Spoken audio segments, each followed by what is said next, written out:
New question, the member from Halton. Thank you, Mr. Speaker. My question is to the Premier. A few weeks ago, Mr. McGuinty had an epiphany, a moment of clarity, if you will.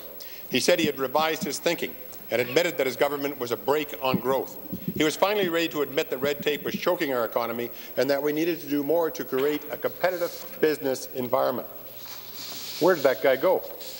Here we are, ready to tackle the big questions, and nothing is different. We're spending our days debating cosmetic surgery and housing for young offenders. Important issues, to be sure, but hardly the most pressing matters facing us as a province. Premier, when in fact will we be discussing the big questions? When can Ontario expect some real action?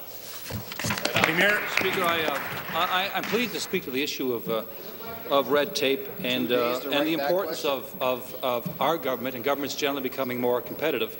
It may strike some as a little bit odd to think of government being competitive, but the fact is we do compete against other governments around the world, but particularly in the U.S. when it comes to landing new investment here. One of the things that we've already done, for example, Speaker, to welcome new investment has to do with our public transit projects. We had in place an environmental assessment process which sometimes took from 12 to 18 months. We've now put a cap on that. We said those environmental assessments can no longer take any longer than 6 months, Speaker. We're now looking to see where we might expand that further. And when we do, of course, we'll be looking for support from my colleagues on the other side of the House. Supplementary. Mr. Speaker, to the Premier.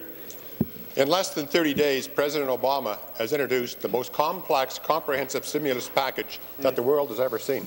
Clean coal. Our PC government did it in 1995, bringing in a $2.1 billion stimulant package to tackle an $11 billion deficit, and we did it in less than 30 days.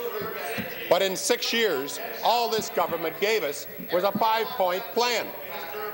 Or are we not supposed to talk about that anymore?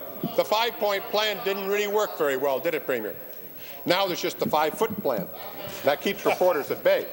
Premier, you've clearly abandoned the 5-point plan and are stumbling around looking for a new one. Meanwhile, the economy has gone south. Can you give us any indication, Premier, when on earth you intend to come to your senses and help Ontarians out of the economic morass that we find ourselves in because of your inaction? Premier. Speaker, I'll go back to the issue of red tape because I think that's an important one. In our recent First Minister's meeting, one of the things that I asked the Prime Minister to consider, and I'm pleased to report that he has indicated he's prepared to pursue this, was that we just have one environmental assessment per project. At present, there are many instances where an infrastructure project demands that there be both a provincial environmental assessment and a federal environmental assessment, Speaker. And I believe the Prime Minister is prepared to act in that regard. There are other ideas as well, Speaker, and we're open to suggestions on the part of the opposition with respect to this. But the point I'm making to Ontarians is that just as we have to enhance the quality of our workforce and the competitiveness of our businesses, we also have to understand that government itself has a role to play in acting in a more competitive and friendly and open manner when it comes to investment. Supplementary. Mr. Speaker, we've been giving the Premier advice for the last 5 years, none of which he has taken. He has taken in that period of time, he has taken Ontario from the top to the bottom, from have-lots to have-nots.